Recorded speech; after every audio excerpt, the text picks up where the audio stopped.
Hi friends, welcome to my channel. ఇక ధాత్రి నిషి చేసిన దొంగతనం గురించి ఆలోచిస్తూ ఉంటుంది. ఇంట్లో కరెంటు పోవడం, జనరేటర్ ఆన్ కాకపోవడం, ఇంకా వీళ్ళ చేతుల్లో ఇంత డబ్బు, నాకు ఏదో అనుమానంగా ఉంది కేదార్. వీళ్ళు ఏదో ప్లాన్ చేస్తున్నారు, మనం ఖచ్చితంగా కనిపెట్టాలి అని ధాత్రి కేదార్తో అంటూ ఉంటుంది. ఇక అర్ధరాత్రి సమయాన యువరాజ్ గోడ దూకి ఇంట్లోకి వస్తాడు. ఇక ఒక రూమ్లో యువరాజ్, కమలాకర్, వైజయంతి, నిషి మాట్లాడుకుంటూ ఉంటారు. ఇక ఇలా అంటూ ఉంటాడు యువరాజ్, 2 రోజుల్లో పాస్పోర్ట్లు వచ్చేస్తాయి బాబాయ్.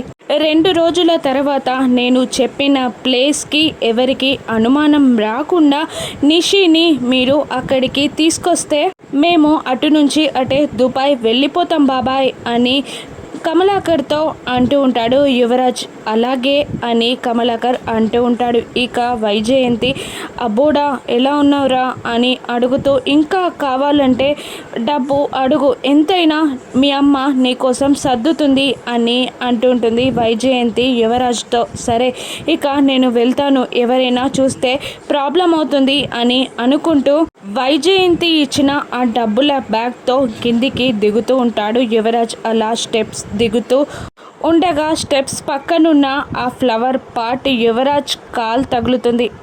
ఫ్లవర్ పాట్ కింద పడిపోతుంది. యువరాజ్ కూడా కింద పడిపోతాడు. దాంతో పెద్ద సౌండ్ వస్తుంది. ఆ సౌండ్ విని పడుకున్న ధాత్రి, కేదార్, కౌశికి కూడా బయటికి వస్తూ ఉంటారు. ఇక కమలాకర్ యువరాజ్ని పైకి లేపుతూ ఇలా అంటూ ఉంటాడు, మెల్లిగా యువరాజ్, మెల్లిగా, ఎవరైనా నిన్ను చూస్తే ప్రాబ్లం అవుతుంది, తొందరగా పద అని కమలాకర్ యువరాజ్ని పైకి లేపుతూ అంటూ ఉండగా ఇక అప్పుడే బయటికి వచ్చిన ధాత్రి, కేదార్లు అదంతా వినేసి ఒకరి ముఖాలు ఒకరు చూసుకుంటూ ఉంటారు. ఇక ధాత్రి, కేదార్ యువరాజ్ని పట్టుకుంటారా? కౌశికి జేడీ పైనున్న కోపం పోతుందా? ఇక ఇంట్లో వాళ్ళే తప్పు చేశారని తెలుసుకున్న కౌశికి ఏం చేయనుందో రాను ఎపిసోడ్స్లో చూద్దాం. Thank you.